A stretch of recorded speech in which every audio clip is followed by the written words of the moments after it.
Good afternoon po sa bawat isa. So, we hope na okay lang kayo. Tayo po ay awit sa ating Panginoon. Kaya lamang po, makapagpakinig po kayo ng mga awit, makalangit na awitin. At kung alam niyo po ang awitin, ay pwede po kayong sumabay. So, again, once again, we would like to welcome you sa ating 180 Jam!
So, ang ating tema po ngayon ay, nakita niyo naman, dahil ngayon ay August at ang August ay, ano nga mga bata ng August ngayon, anong sinaselebrate pag August sa school?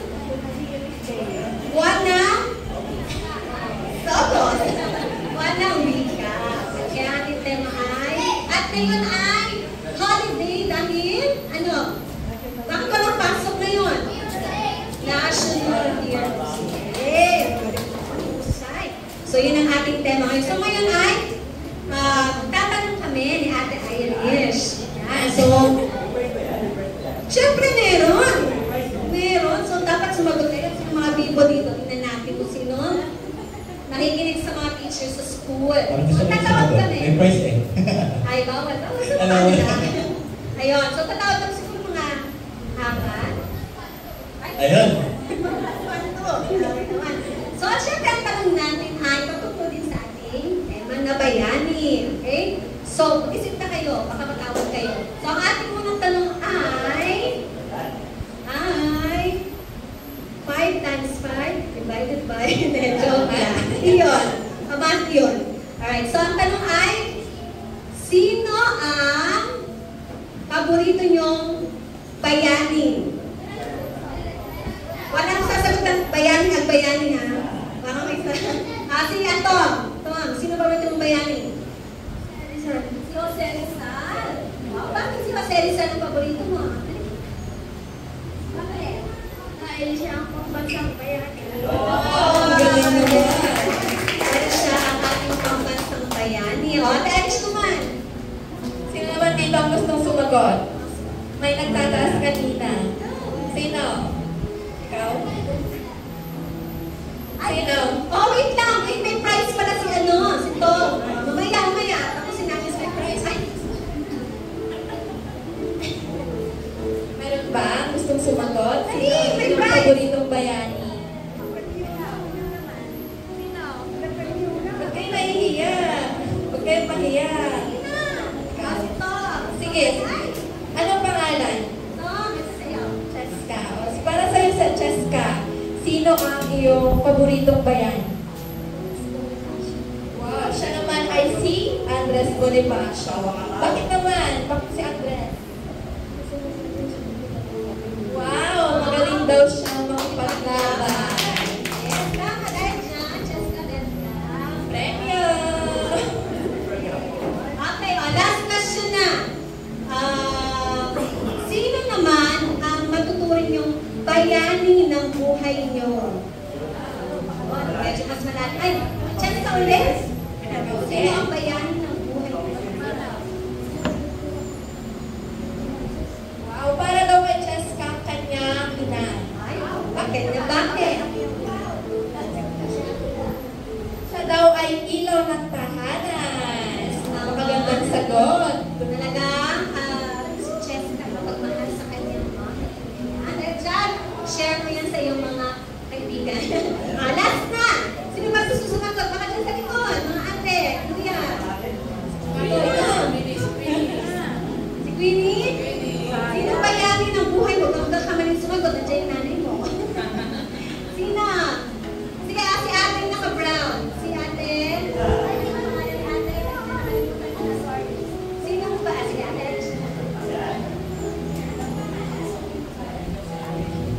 Christian. Trisha. Sino bayani ng buhay mo, Trisha?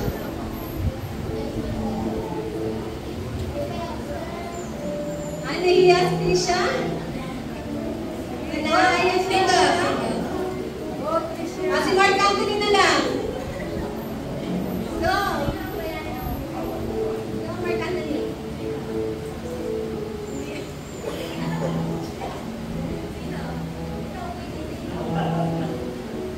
Wala, bakit kayo nang sumagot? Si Queenie, go! Mama daw. Ay, mama, di ba? Bakit? Asa na kanyang Mother. mama? Bakit si mama ang bayani ng buhay mo? Ba't hindi si papa?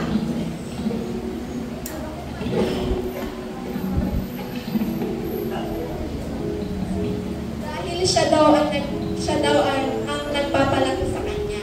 Ay, galing. Malaki talaga. Malaki, pataas, pag ganito. Ayun. So, salamat sa mga sumagot, sa bawat isa.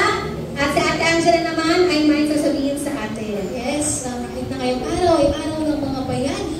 Alalahanin natin na ngayon sinaselebrate natin ang tunay na bayani na talagang nakapagpalaya sa atin sa kasalanan. So, mamaya sa dako ng ating program, makakapakinig kayo ng mga testimonies, mga iba pang mga makalangit na awitin na maaaring gamitin ng Panginoon para kausapin kayo yung puso. Huwag ninyong matigasin ang inyong puso kung siya ay kumakatok at hayaan nyo ang Diyos na magbago sa inyo. So sa dako ito, tayo ay makakapakinig ng isang testimonya na kung paano ang Diyos ay binago ng buhay ng isang kabataan. Tayo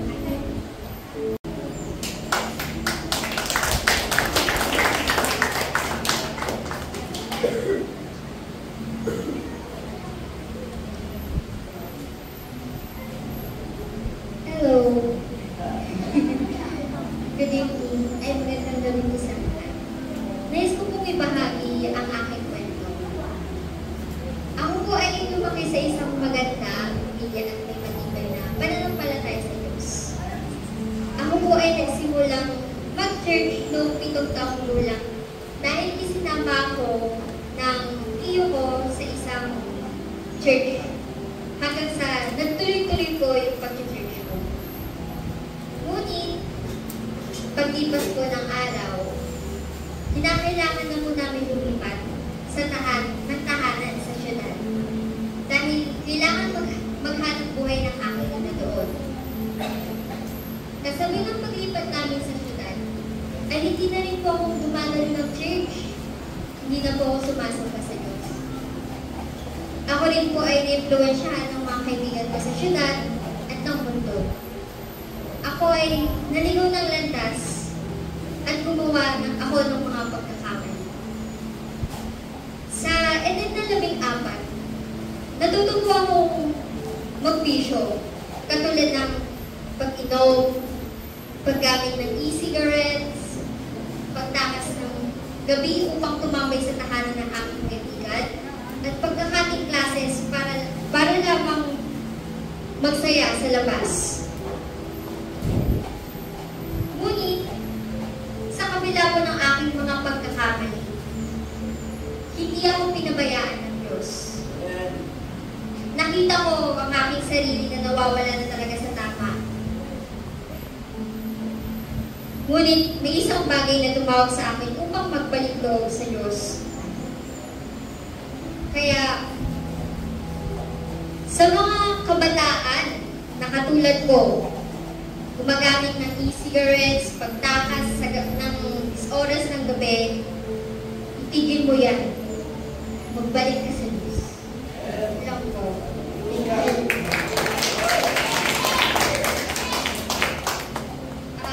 Tinatawag ko na po ang susunod na mga kanya.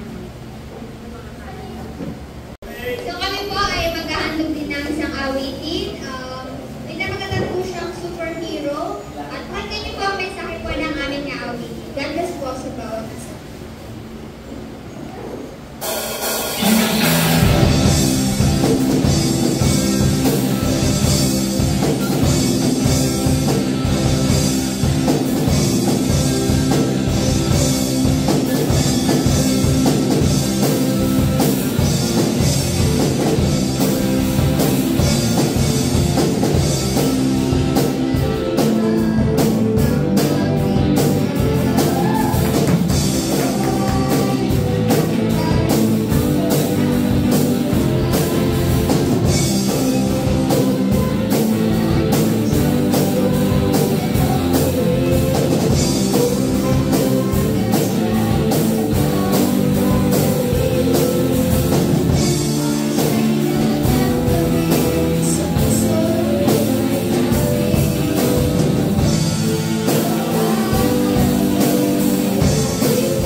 magandang hapon po sa amin lahat. Kami po ay maghandog ng isang awiting pinamagatang Walang Imposible sa Diyos.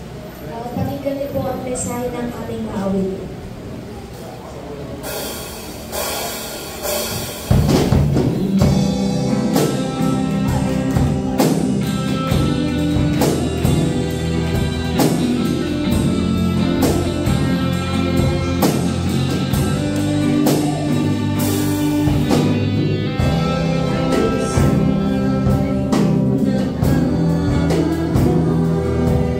Ang Diyos ay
gabi sa bawat isa.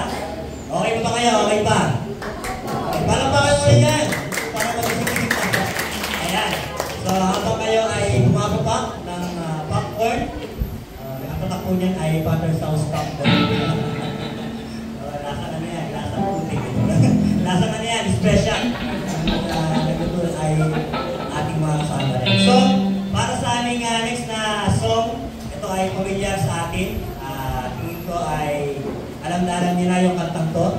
Ang kumanta, ang original na title nito ay Kalimutan Ka. Pero binago namin yung lyrics. Ito ang naging pangalan niya ay May Kaligtasan Ka. So, ang pag-ibig ng Panginoon yun, ay hindi para bigyan tayo ng heartbreak. Ay marami tayong heartbreak sa buhay, pero ang Panginoon ay bibigay sa atin ng tunay na pag-ibig. Yung tunay na pag-ibig at pagmamahal ay mararamdaman lang natin sa Panginoon. Kaya kaibigan, mahal ka ng Diyos at may kaligtasan ka sa piling.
po makapakinig ng rap. Sino mahilig sa rap? Sino mahilig sa rap?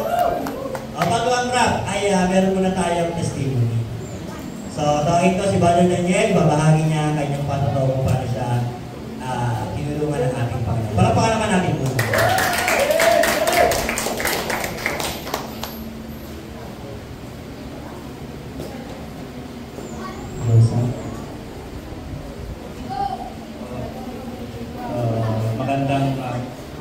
Magandang paggabi sa ating pong lahat, mga bata at mga adults na po.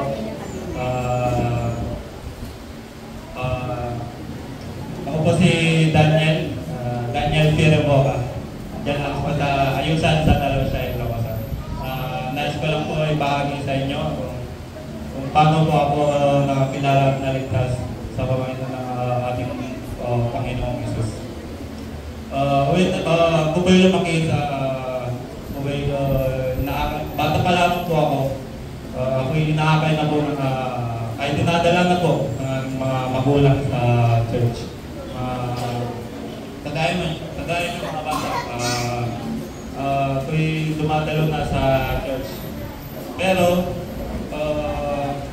nung ako'y naging high school na, doon na po ako nabuhay. Parang yung landas ko is parang nawala po. Nandiyan po yung mga barkada, mga bisyo na ginagawa ko. Kung po yung nagbibisyo habang nag-aaral, papasok po ako, lasing, ganyan, nag-iosig. Tapos ginagawa ko po yun na patagok. Di po alam ng aking mga magulang. Nung nag-aaral po ako, stress po na walang malalapitan kung paano ang aking gagawin. At nung habang tumatagal po, ako'y nakapanood po ng isang video clip na isang video clip na AI na yung tao na isang impyerno na punong-puno ng tao na lumalangoy sa impyerno na naghihiyawan sila. At doon na po ako natakot na may namupong takot sa aking puso. Papasalamat po ako sa Panginoong Hesus na yun po yung ginamit niya sa akin para mapaliwanagan sa aking pong buhay. Na nung napanood ko po yun, ako'y natakot na magtanong kung paano po kung mamatay ako at doon ako mapunta. At nagpapasalamat po ako sa Panginoong Hesus at ginamit niya yun para maliwanagan at ako'y naligtas. Papasalamat ako sa Panginoon na nung ako'y nakakilala sa Panginoong Hesus ay ako'y aking mga ginagawa noon ay hindi ko na po ginagawa. Nung ako'y nakakilala po sa Panginoong Hesus, ang aking mga kasalanan na ginagawa po noon ay kanyang nilinis. At saka noon ay mga ginagawa ko po ay mga inom, mga bisyo, mga yosi, gano'n. Ngayon po, nandito po ako nung ako nakakilala po sa ating Panginoong Hesus, nandito po ako ngayon sa inyong harapan, nagpapatuto po Panginoon kung paano niya ako binago. Noon po ay mga baso, mga alak, mga yosi ang aking hinahawakan. Ngayon po, nandito po ako mga mikropono na nagpapatuto sa kabutihan ng Panginoong Hesus sa aking pong buhay. Ngayon, salamat.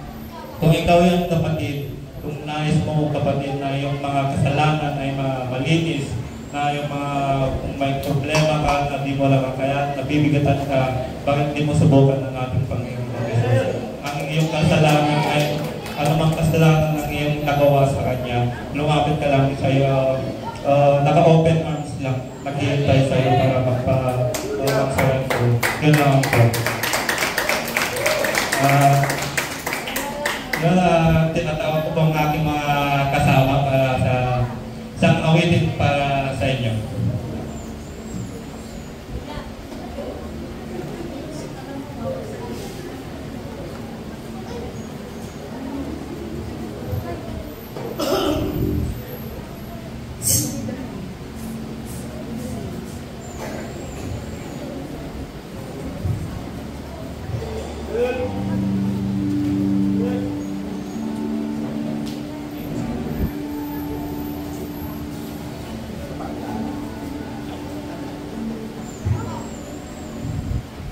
Magandang gabi po. Maghahandog po kami ng isang rap. Pakinggan niyo po yung nilalaman ng rap.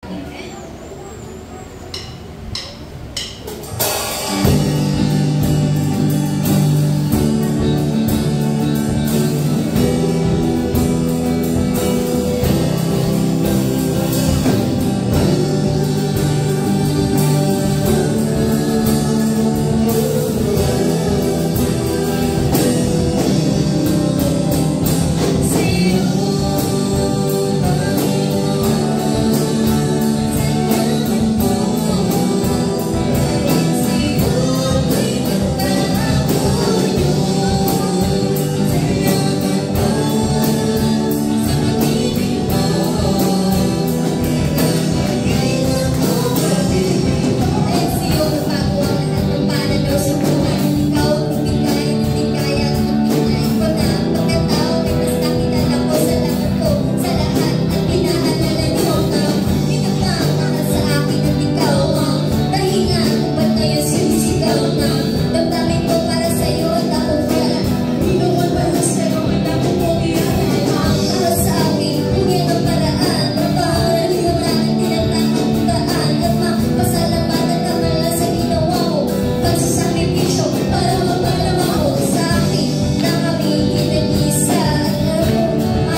import, ha? Oo, at magandang gabi sa ating lahat, mga kapatid, mga kaibigan, at napag-uulang nila ako at kulang yung kanilang budget para sa aking appearance. Subalit, pinagbigyan ko na dahil sa mensahe ng aking awitin at dahil import ay makapakinig tayo ng Ilocano song at pakinggan natin ang mensahe ng aking awitin.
Dili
So muli, magandang gabi po sa ating lahat.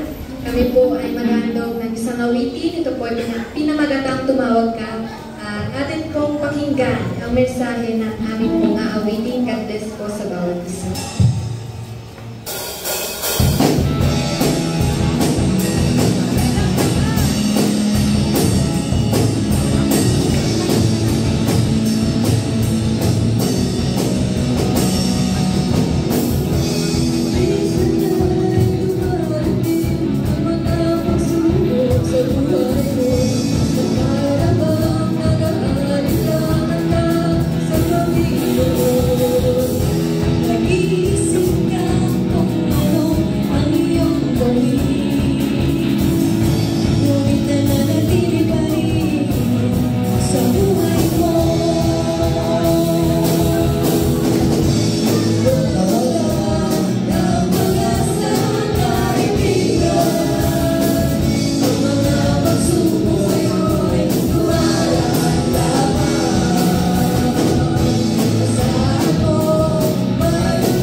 So, dako po tayo sa pinakamahalaga, ang pangangaral ng salita ng ating Panginoon. At kagaya ng inyong nasabi kanina, nabanggit, ay nandito tayo sa konsyerto upang makinig ng salita ng Diyos dahil ngayong araw ay sineselebrate natin ang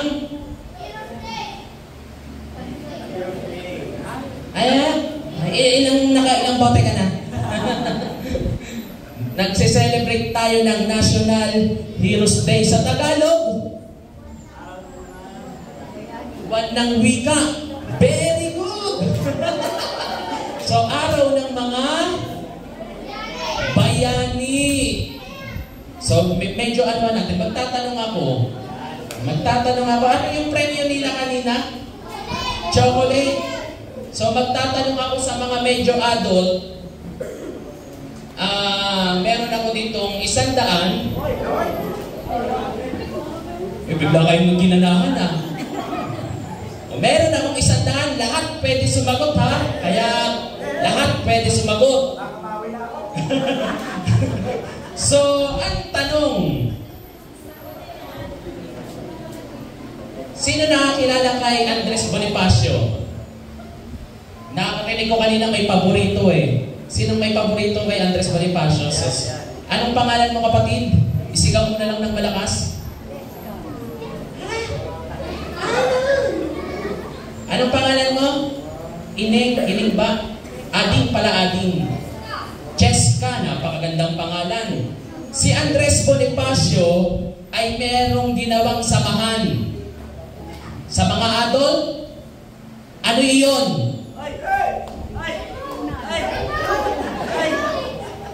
Si bata muna, dito tayo. Oh.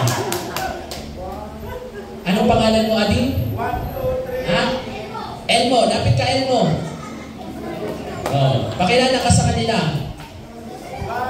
Pakilala ka. Sabihin mo pangalan mo sa kanila. Naiya ka? Hindi kasama yun yung tanong ko. Eh di wala kang 100. O magpakilala ka sa kanila. Naiya ka, ingay yung tanong ka, eh di wala kang 100. Tatawag ako ng iba. Ha? Ano ba? Yung sigurado ka? Sasabihin mo lang pangalan mo. 1, 2, 3.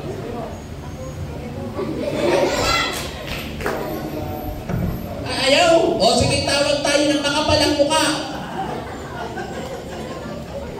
Makapalang mukha, tatawag ako dito. Si Ate na lang yung nasa unahan na nakakulay gray.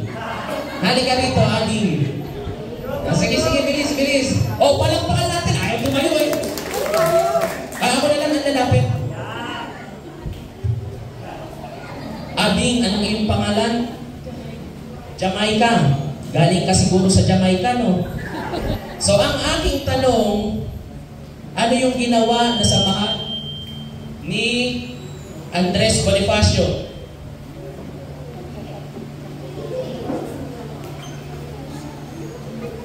Ay, naku, bagsak to sa kasi. Ay, 80 pala, araling pang lipunan. Ginawang matandaan sa meeting. Hindi alam? Sinong may alam? O, sige, ano na lang? Pakilala. Kung taga saan? Ako sa Andres Bonifacio. Ako po si Editor Carnase, taga-Ronda po. Ano ang ginawa ni Andres Bonifacio ng Ilusan? KKK po. O anong ibig sabihin yun? Patay!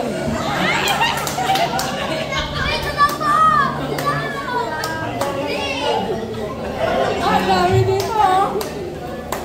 Kagalang-galangan. Kataas-taas kagalang-galangan katipunan. Kulang yun. Yung pinakadulo. Kulang. Hindi na. Hindi ka na kayo kanina sa akin. Si Sister Rose gusto kong tawagin. Yay! Palakpakan natin. Ay. It's your turn. Bigyan ng jacket yan. King, kakin ay kataas-taas ang kakilusan, katipunan. Ay, mali.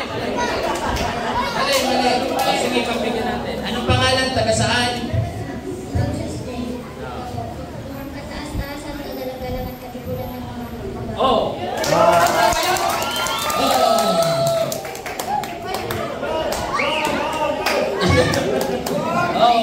Palakpakan natin. So, kataas-taasan, kagalang-galangan, katipunan ng mga anak ng bayan. So, meron pa sana akong isang tanong eh. Pero bago yung aking huling tanong mamaya, makinig kayo sa pangangaral ng salita ng Diyos, may tanong ako. Pero bago yun, alam nyo ba, meron tayong isang bayaning kasama ngayon? Sinong nakakaalam? Bayani, meron tayong bayaning kasama ngayon. Si Sir Dominic. Diba? Pwede bang tumayo si Sir Dominic? Oh. Si Sir Dominic ay isang sundalo. Siya ay ating bayani sa henerasyon natin ngayon. So palakpakan natin, meron tayong kasamang bayani. So salamat Brother Dominic sa iyong serbisyo sa ating bayan. At pagpalain ka ng ating Panginoon at ingatan ka pa ng ating Panginoon. So dako tayo sa salita ng ating Panginoon. Sa Biblia, maraming mga bayani ang nabanggit. Tumayo, nakipaglaban katulad ng mga ating bayani sa ating bansa. Nagkaroon ng himagsikan dahil sa pananakop. Tama ba? At nagkaroon ng KKK, ang isa sa layunin, palayain ng ating bansa. Tama ba? Tama ba? Bakit wala ng... So, sa Biblia, marami tayong mababasang bayani. Isa dyan, si Moises, tumayo at nanguna upang makalaya ang bansang Israel sa mga kamay ng Ehipsyo. Si Samson, nakilala natin sa pagiging malakas. Sino kilala si Samson? Si David. Si David, sigurado kilala nyo. Sino si David? Hindi nyo rin kilala. Si David ay isang batang lalaki na may tapang na humarap sa isang Goliath, higanteng Goliath, upang mawala sila o hindi sila tuluyang masakop ng bansang Pilisteo. At sa ating mga kapatid, sa ating Panginoon, meron din isang bayani tayong pag-aaralan na kung saan sa pamamagitan ng kanyang buhay, ang mga bayani natin binibigay ang buhay. Tama ba? Ibinibigay ang buhay kagaya ng inyong mga paboritong bayani, kagaya ni Sir Dominic na ibinibigay ang buhay para sa ating at tayo'y magkaroon ng kapanatagan sa ating bansa. Ganon din ang taong ito na ibinigay ang buhay para sa iyo at para sa akin. At mula sa kilusang binuo ni God, bakit merong God? Sa mga bayani, bakit nilalagyan ng God? Sino sasagot? Sister Angela. Bakit merong God? God Andres Bonifacio, God Jose Rizal, bakit may God? Ay, hindi nyo alam? Brother Nelson, bakit may God? Absent. So, kaya may God kasi na-forgot natin. Yung siningit lang.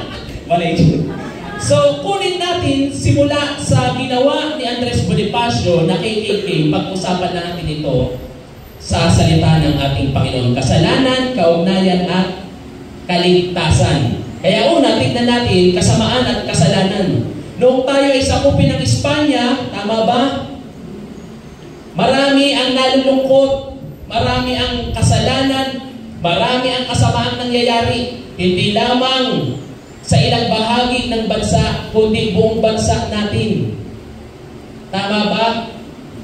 Nagkaroon ng malawakang pagsakop, kaguluhan sa ating bayan, kasamaan, kasalanan sa iba't ibang panig ng ating bansa. Mga dayuhan na tayo ay gustong pangunahan. Mga dayuhang kultura nila ang gustong mangyari sa atin at mga dayuhang gumagawa ng pagpapahirap sa ating bansa. Mga dayuhan na nagdala sa atin ng mga maling paniniwala, mga dayuhan na nagdala sa atin sa kasamaan.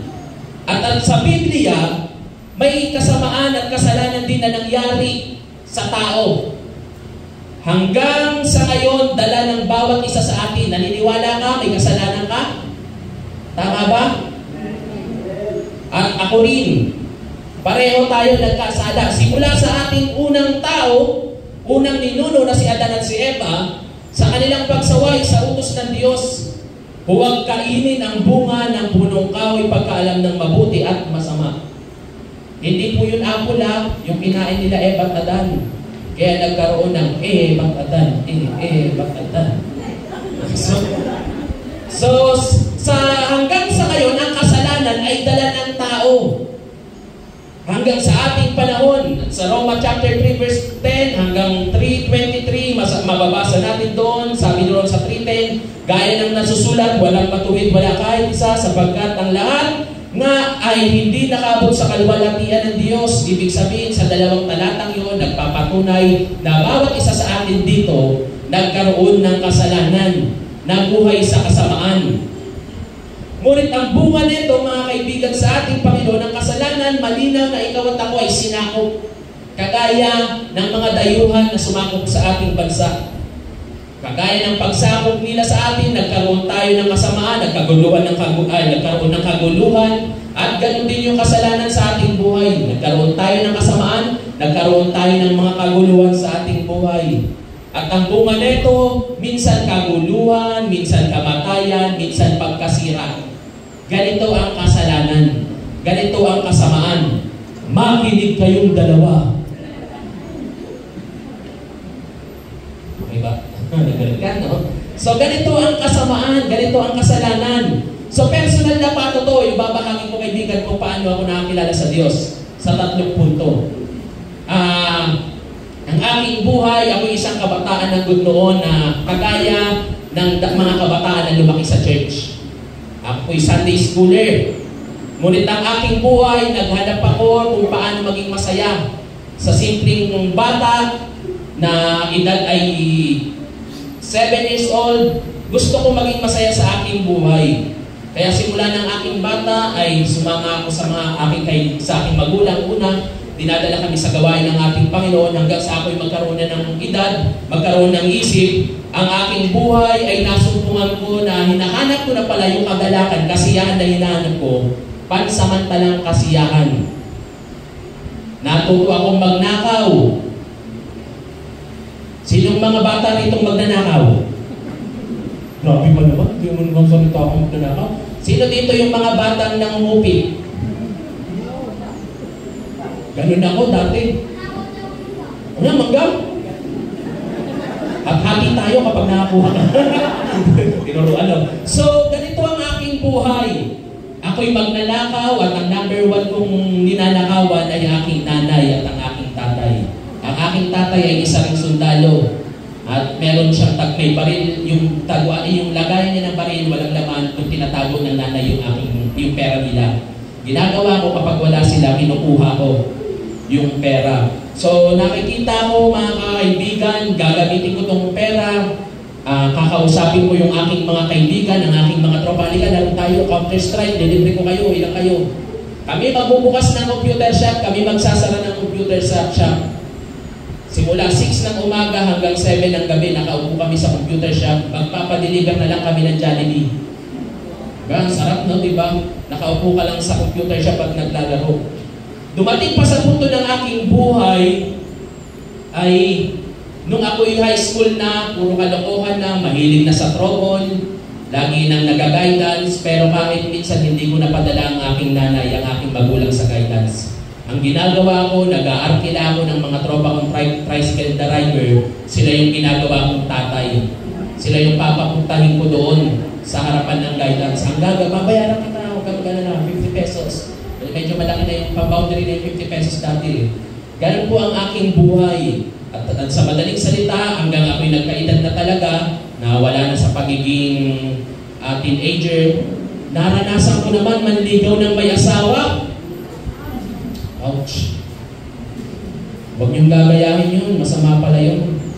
So hanggang doon, nanligaw ako ng may asawa at nagkaroon ng death threat ang aking buhay dahil yung niligawan ko, yung kami na nung babae yun at yung asawa niya nagalit sa akin, nagkaroon ng death threat ang aking buhay. At mula doon, pumupunta ako, wala na ako sa church, hindi na ako dumadalo sa gawain ng ating Panginoon, nasa bahay na lang ako malungkot. At tuwing aalis yung aking magulang, yung aking kapatid, pupunta sila sa church, naiiwan ako mag-isa sa bahay. Dumating yung kalungkutan sa akin. Malungkot yung aking buhay nung ako na lang mag-isa. Dumating pa sa punto ng buhay ko na gusto ko nang kitilin ng aking buhay. Ngunit salamat, may ginamit ang Diyos. Meron po kaming tindahan, nung naiisip ko na yun, biglang may sumigaw, pabili po. So napakagandang kwento, tawag dito, sa pamamagitan lang ng pagbili, inayos ng Diyos yung aking buhay. At dahil yun sa kasalanan, kaibigan, ang kasalanan ay magdadala sa ating buhay ng lubos na kalungkutan.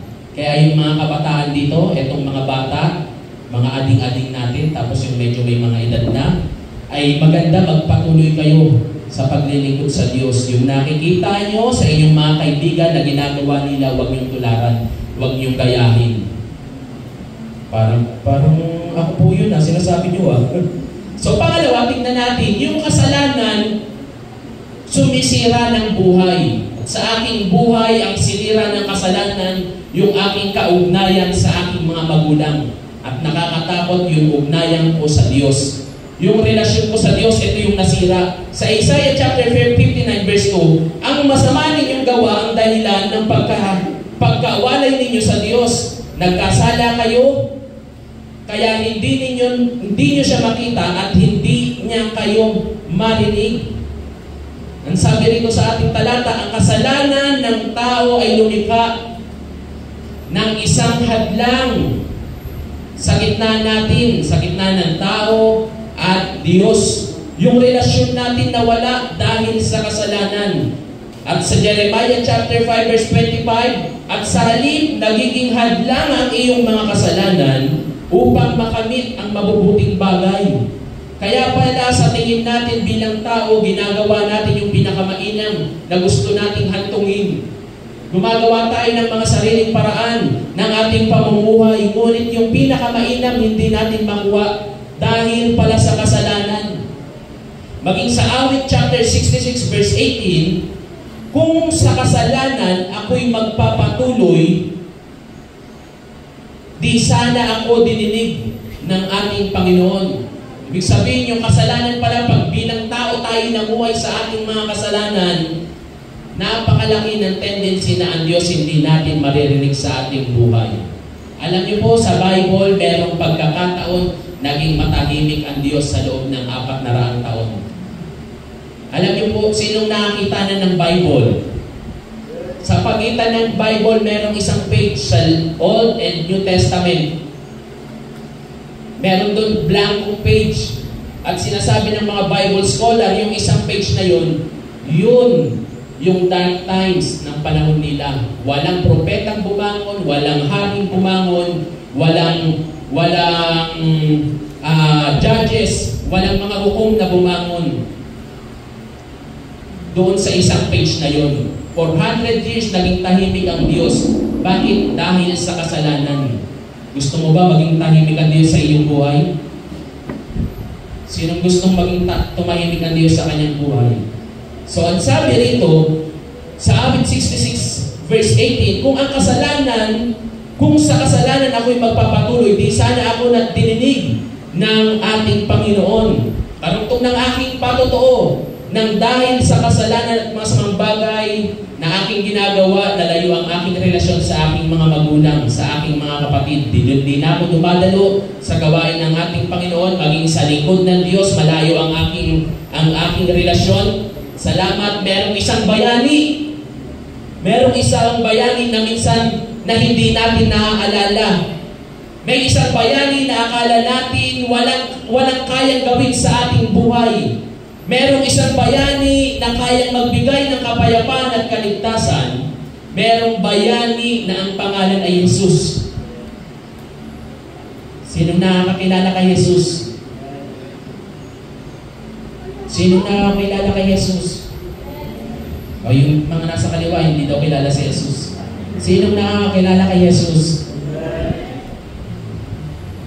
Alam niyo si Jesus? Ano ang kanyang ginawa?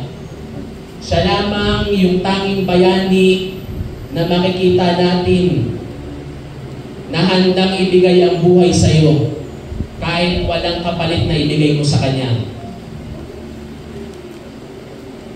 Tapusin natin sa kapayapaan at kaligtasan. Sa Lucas chapter 2 verse 10 hanggang 11, ngunit sinabi sa kanila ng anghel, huwag kayong matakot, ako'y may dalang magandang balita para sa inyo na magdudulot ng malaking kagalakan sa lahat ng tao. Verse 11, isinilang sa inyo ngayon sa bayan ni David ang tagapagligtas, ang Kristong Panginoon. Si Jesus na Panginoon, isang bayani na magbibigay ng malaking kagalakan. Sinong nakakaranas ng kalungkutan minsan? Di ba minsan kapag ikaw lang mag-isa, tayo lang mag-isa sa loob ng kwarto, nalulungkot tayo. Tama ba? Kahit na masaya tayo, kahit kumpleto naman ang ating tulog, kahit kumpleto naman ang ating pamilya, kahit lahat ng bagay meron tayo, dumarating sa punto ng ating buhay, nagkakaroon tayo ng kalungkutan. Tama ba? O di naman kaya nagkakaroon tayo ng kawalan ng gana, kawalan ng pag-asa. Sino po dito yung mga nag-aaral na minsan nabuburyo na sa pag-aaral? Katulad ko dati, ayaw ko na nga mag-aaral eh. Kasi tabi lang, ang pagitan ng school namin, ng National High School, sa National High School, likod lang yung bahay sa division na namin. So, pag ako papasok, tatawid lang ako ng bakod. Pag gusto ko umuwi ng maaga, tatawid lang ako ng bakod ulit. Meron na akong ginawang hagdanan para lang sa akin, sa aming magkapatid pala. Kasi likod lang ng bahay namin, tapos matapang pa ako. Kasi yun niya, ang tatay mo sundalo, yung likod ng school namin, bahay lang namin. So, kahit marami kayo, kapag nahuli kitang mag-isa, mababanatan kita agad. Kapag tumakbo ka at naganap ka ng kasama mo, ang lapit lang ng bahay namin, gaganon lang ako. So, ganun yung aking buhay. Ngunit salamat sa Diyos, merong kaligtasan, merong kapayapaan. Ang pangalang Jesus ay nagmula sa Hebreo pangalang. Sino mga kasagot? Wala. Yeshua, na ang ibig sabihin ay kaligtasan, Savior, salvation. At sa John 3:16, sapagkat gayon na lamang ang pag-ibig ng Diyos sa sanlibutan, sa sangkatauhan, kaya ibinigay niya ang kanyang kaisa-isang anak, upang ang sino man sumampalataya sa kanya ay hindi mapahamak, kundi magkaroon ng buhay na walang hanggan. Isang bayani na ang pangalang Jesus, ang ibinigay bilang natatanging tagapamagitan sa atin at sa ating kasalanan. Isang bayani na ang pangalang Jesus na kung lalapit tayo at magpapasya tayo ngayong gabi, kaya tayong tulungan lahat. Ilan ang attendance natin? 52. So sa 52 yan, kahit sabay-sabay tayong lumapit sa bayani na ang pangalan ng Jesus, kaya niya tayong tulungan. Kayo ba'y naniniwala? Yung kasalanan na ating atangan ay pwede tayong palayain ng Diyos. Alam niyo po, nung nakaraan COVID, para sa akin blessing ang COVID. Una, meron na akong maikwento sa aking apo. Bata pa nga ako agad. So di ba, yung mga kaibigan natin na may edad na 70, 60 years old na abutan yung marsyalo, kapag nagkwentuhan tayo patungkol sa araling panlipunan, lugi tayo eh. Madami silang alam. Pagdating lalo na sa marsyalo, di ba? Personally lang naranasan yun. Sa atin, tayo umabot sa COVID, meron na tayong kwento na parang ganun. Di ba? Napakahirap na sitwasyon ng buhay ng tao, ngunit ngayon, buhay pa rin tayo at nagsasama-sama. At mamaya, makakarinig kayo ng mga tula. mga tula ang inyong mapapakinggan mamaya. So sa aking pagkatatapos, sa 1 John 1:9, kung ipapahayag natin ang ating mga kasalanan, patatawarin tayo ng Diyos sa mga ito at nilinisin tayo sa lahat ng ating kasalanan, sapagkat siya'y tapat at matuwid. So ang gagawin natin, yung sino gustong makalaya sa kasalanan, sino gustong makalaya sa pagsakop ng kasalanan sa buhay, sino gustong magkaroon ng pag-asa sa buhay at kagalakan sa buhay, pwedeng maitaas ang kamay? In the right corner. Dito sa kanan, ayaw niyong tanggapin ng Diyos at makalaya sa kasalanan, magkaroon tayo ng pag-asa sa ating buhay. So kung gagawin natin ito, sige, okay na po, makakababa na po ang ating mga kamay. Ipapahayag natin sa ating personal na labi. Tayo ilalapit sa ating Panginoon. Okay ba mga kapatid, kaibigan sa ating Panginoon? Nais kong samantalingin at kunin ang inyong atensyon, lalong-lalo na sa mga kaibigan natin na gusto mong magkaroon ng tunay na relasyon sa Diyos. Gusto mong makakilala ng isang bayani na kaya kanyang tulungan sa lahat ng bagay. Gusto mong makakilala ng isang bayani na hindi kanya iiwan kahit anong pangyayari sa buhay natin. Maganda man, pangit, merong bayani na gustong tumulong sa iyo. At yung bayaning iyon, walang iba kundi ang ating Panginoong Yesus. Isa-isang anak ng Diyos na ibinigay niya para sa iyo at para sa aking kasalanan. At gusto niya, palayain ka sa kasamaan, palayain ka sa kasalanan, at maibalik yung tunay na ugnayan natin sa Kanya. So, sino pong handang tanggapin ng ating Panginoon? Sino po? So, sa bawat isa ay nais kong tumayo kayo, lalo na yung magnanagtaas ng kamay. Tayo po kayo. Sige po, huwag kayong mahiya. Tayo po kayo. Sa mga nagtaas ng kamay, tayo po kayo. Yung mga kapatiran natin, lalo-lalo na mga matatagal, i-guide nyo sila. Alam nyo na po yung inyong gagawin siguro. Lalo na sa mga matatagal, sa mga babae ay babae, sa mga lalaki ay lalaki. Ay invite po natin sila sa unahan. Sige po, lapit po kayo. Tatanggapin natin ang Diyos. Tingin na lang po kayo sa amin. Dito po, mayroong dito. Huwag kayong matakot sa akin, hindi ako mangangain. Harap po kayo sa akin. So, lalapit tayo sa ating Panginoon. Ang ating gagawin ay mananalangin sa Diyos na buhay. Okay ba? Naintindihan nyo ba? Lalapit tayo sa Diyos. Tayo'y mananalangin. Bawat isa sa inyo. Sige po, ayusin po muna natin. Sige, kapatid dito. Huwag kayong mahiya. Dati ganyan din ako, napakamahiyain ko.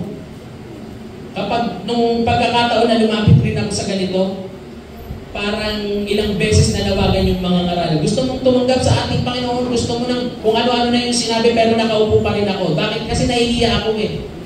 Pero yung kahihiyan, yung nahihiya ka na sabihin ng iyong kasalanan, pakinggan niyo to ha, yung nahihiya kayo yung nahihiya kayo na ayaw yung banggitin ng inyong kasalanan, yan yung magiging number 1 na dahilan para tayo ay hindi makapunta at hindi makasama sa kaharian ng Diyos sa langit. Kaya yung kahihiyan, sanda kaya ni Satanas upang hindi ka magkaroon ng magandang ugnayan sa Diyos. Gusto mong makasama si Satanas? Ayaw. So ang gagawin natin, wag tayong mahiya. Kaya yung kasalanan natin, tayo personal lang magsasabi sa Diyos. Kung paano ko siya dati ginawa, alam niyo ako isang kabataan na magulo ang buhay. Ginawa ko yung panalangin ito. Hindi instant kinabukasan, okay na kagad. Maloko ako pagdating ko, I'm a new creation. Hindi ganun. Process siya. Kailangan natin isabuhay.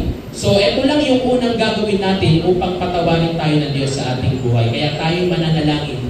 Bawat isa sa ating manalangin tayo. Natanggapin natin ng Diyos sa ating buhay na parang ikaw mismo ang maikinig. Kung handa ka na, seryosohin mo ang panalangin ito.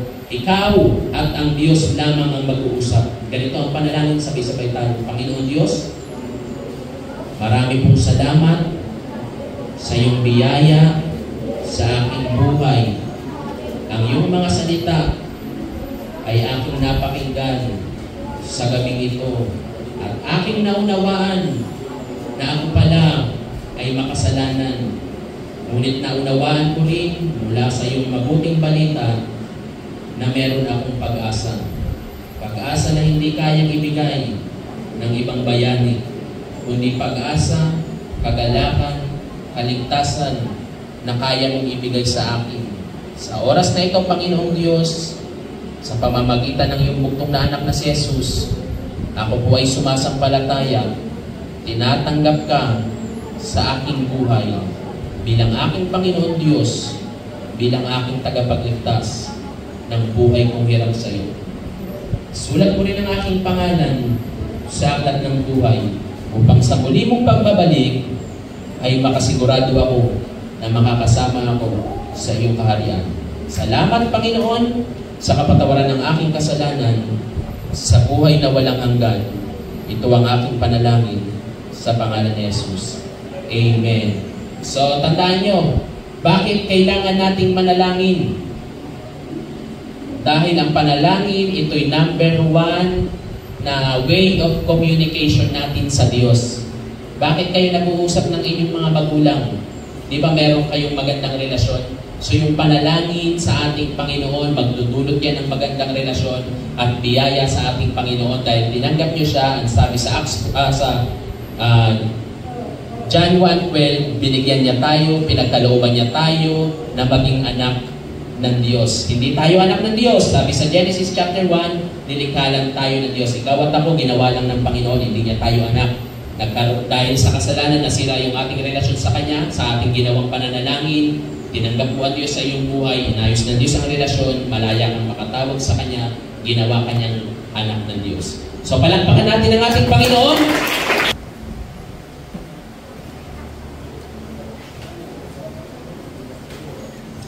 Magandang gabi sa ating lahat. Muli kami maghandog ng isang awitin na pinagbatan na tapat kailanman. Pero bago yan, special shoutout po sa aming kapatid. Nagagalak kami na kayo ay nandito ngayon.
sabihan po ninyo sa aming huling awitin.